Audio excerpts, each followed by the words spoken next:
सभी साथियों को जय भीम नमो बुद्धाय। बहुजन समाज जागृति अभियान चैनल में आप सभी का स्वागत है। साथियों, हमारे बीच में हमारे समधी साहब है, ये आतरसूना के हैं। ये गुना जिले में आतरसूना गांव है, वहाँ पड़ता है।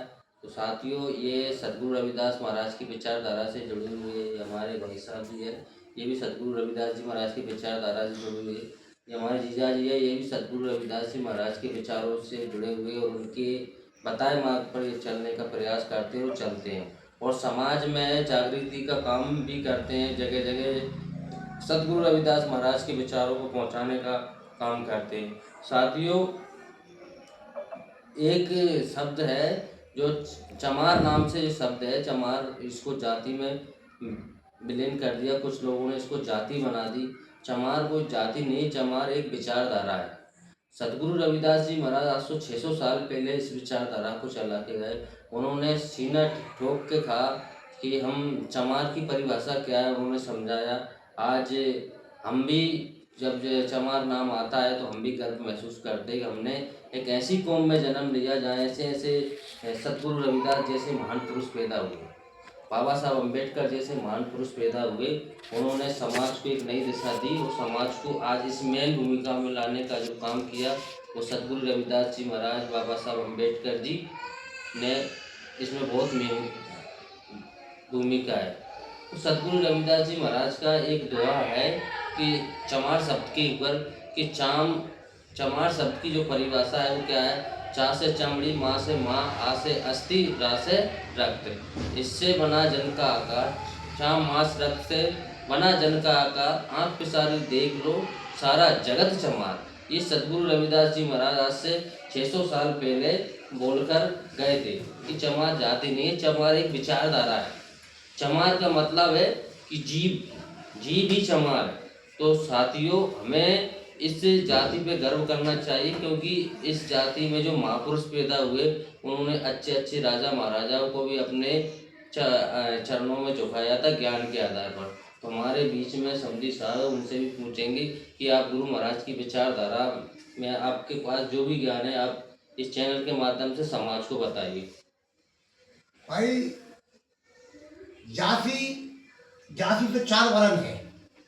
जाति तो पहले तो नर और नारी है, नर नारी है, 2 ही है जाति तो।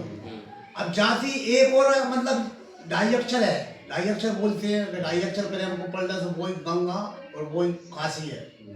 भाई, जाति भेड़ बकरिया, ऊंट गधा तीतर बटेरी खरा लकड़िया, जिनकी अलग अलग पहचान तो है, ये जाति है, ये जाति आती है। मानव की क्या जाती है ना? मानव तो कहता है, जैसे कबीर साहब कह रहे हैं, कबीर साहब पानी आ रही वहाँ मुझमें के चवई हाल के हमें हाल के संसारा और कई कबीर सुन भाई साधु हाल से कौन नहीं आ रहा?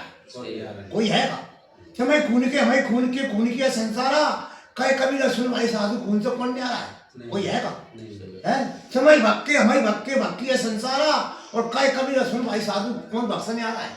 कोई नहीं है ना। जे तो वह जो कहानी बनी है परमात्मा ने बनाई है, जो पृथ्वी रची है, वो रचयिता अलग है, वो किसी ने देखा ही नहीं है कि न मैं मथुरा में, न काशी में, न मंदिर में और बंदे सूत्र मुझे कंठ में घट के अंदर में जो बोल रहा है वो पुरुष है, भगवान है, परमात्मा है। अब ये तो भगवान ने बनाई है, इस जाति बना देंगे लोग बगल में ऐसा चमार क्या की बात है। अब चमार के नाम से घृणा करते हैं लोग, नहीं करते बहुत है भाई। घृणा तो इतनी करते हैं कि लाइट को करंट छूने से लगा। समाज अब चमार शब्द के बोल दे किसी ने भी कि ये चमार है तो शब्द सुनते ही करंट लग जाए, दूर हट जाओ। तो साथियों, चमार शब्द में कितनी पावर है कि आदमी को चमार शब्द सुनते ही करंट लग जाता है, और ये नहीं सोचता है कि वो जो बोल रहा है चमार शब्द वो एक जीव का नाम है। जीव जो जीवन इस धरती पे आया है वो चमार, चम से कोई न्यारा नहीं, चम से कोई न्यारा नहीं है। ये चमके ब्रह्मा, चमके विष्णु, चमको संसार, ये चांद से संसार बना। ये सद्गुरु रविदास महाराज की जो विचारधारा थी वो प्राकृतिकवादी विचारधारा थी कि इस संसार में इन तत्वों से जो जीव, 5 तत्वों से जो जीव बना है वो सभी इसी तत्व से बना, 5 तत्व से। कोई भी ये मुझे बता दे कि उसमें एक तत्व कम है, इससे उसकी जाति श्रेष्ठ नहीं है। सभी में 5 तत्व है। हाँ, तो कोई हमको ये बता दे कि भैया मेरे में एक तत्व ज्यादा है, इससे मेरी जाति श्रेष्ठ है। हाँ हैं? भाई कुछ नाम में नंबर होता वही तो। कौच के कुछ नाम में अलग हटान होते और भाई हटान तो उनके हैं भेड़ बकरी सब ऊँट का तो हटान नहीं पकड़ तू अलग-अलग बात ये नहीं 5 आते तत्व हैं। से शरीर बना है, पूरा शरीर है वो अपने बन रहा है। और ये 5 तत्व से शरीर बनकर तैयार हो गया भाई तो कर पाओ तो जीव वो ही है। 5 तत्व में 25 प्रकृति है 9 नारी है। अब वो संसार में अब जो बनाया सब जो कहते हैं ऐसा बन के आदमी का पुतला है वो। अच्छा समझी साहब, एक सवाल है, जैसे कि आप देखिए जो जातिवाद होता है भारत में, क्या ये जातिवाद ही हमारे भारत के पिछड़ने का कारण है? जो जातिवाद हुआ है इसी कारण तो हमारा भारत पिछड़ा है। एक समय आपने सुना होगा कि एक भारत हमारा अखंड भारत था, देवस्थान था, ये देवस्थान था। हाँ। इसको सतगुरु रविदास जी महाराज ने जातिवाद पे बहुत काम किया। उन्होंने इस जातिवाद को यहाँ से, उसी जातिवाद को भारत से उखाड़ने का काम सतगुरु रविदास जी महाराज तथा गौतम बुद्ध, बाबा साहब अम्बेडकर, अभी कांचीराम साहब, मायावती जी, भाई चंद्रशेखर आजादी इसी आइडियोलॉजी पर काम कर रहा है। तो क्यों ना ये जातिवाद खत्म होने के बाद ही भारत अखंड भारत बन सकता है? हो सकता है। क्यों? क्योंकि जब हम सब एक हो जाएंगे, सब ये आपस में मिलजुल कर रहेंगे, ना कोई ऊंचा रहेगा ना कोई नीचा रहेगा, तो ये भारत फिर से महान हो जाएगा, फिर से वही सोने की चिड़िया होगा। बराबर हो। और ये भारत में जो मुगलों ने गुलाम बनाया भारत को, वो भी जातिवाद का कारण है। और कि हमारा देश तो जाति में बटा है कि ये बंगी है, बंगी का काम करेगा, वाल्मीकि है, वाल्मीकि का काम करेगा, चमार है, चमार का काम करेगा, धोबी है, धोबी का काम करेगा, नाई है, नाई का काम करेगा। मतलब कामों में बांट दिया। एक क्षत्रिय ही ओनली लड़ाई लड़ेगा, चाहे भले क्षत्रिय दुबला पतला हो, लेकिन लड़ाई उसी को लड़ना है। और शूद्र अगर हट्टा कट्टा भी हो, उसे लड़ाई नहीं लड़नी पड़ेगी, उसका अधिकार नहीं। तो भारत को गुलाम होने का कारण ही जातिवाद है। तो साथियों, हमें सदगुरु रविदास जी महाराज की जो आइडियोलॉजी है, विचारधारा है, वो इस भारत को पुनः एक सूत्र में पिरोने का काम सदगुरु रविदास जी महाराज ने किया है। उन्होंने पाखंडवाद पे बहुत ज़्यादा प्रहार किया। उन्होंने बोला है कि वेदास जन्म के कारण होत न कोई नीच, नीच करे डारे ऊंचे कर्म की खींच। सही है ना? इसमें इस दोहे को आप किस प्रकार से देखते हैं?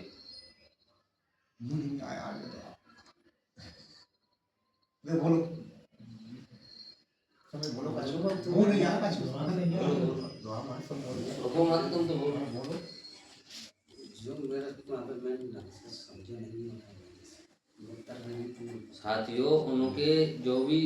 जो उन्होंने आइडियोलॉजी पढ़ी है, जो विचारधारा पढ़े है, इनका उन्हें अनुवाद में आ नहीं रहा। इसका मतलब ये है कि रविदास जन्म के कारण होत ना कोई नीच, नीच कर डारे ऊंचे कर्म की खींच। मतलब जन्म के कारण कोई नीच नहीं होता, ऊंच नीच नहीं होता है कि किसी ने किसी जाति में जन्म ले लिया तो वो ऊंचा है, जन्म से ऊंच नीच नहीं कि वो नीचा है। जन्म से कोई नीचा ऊंचा नहीं होता।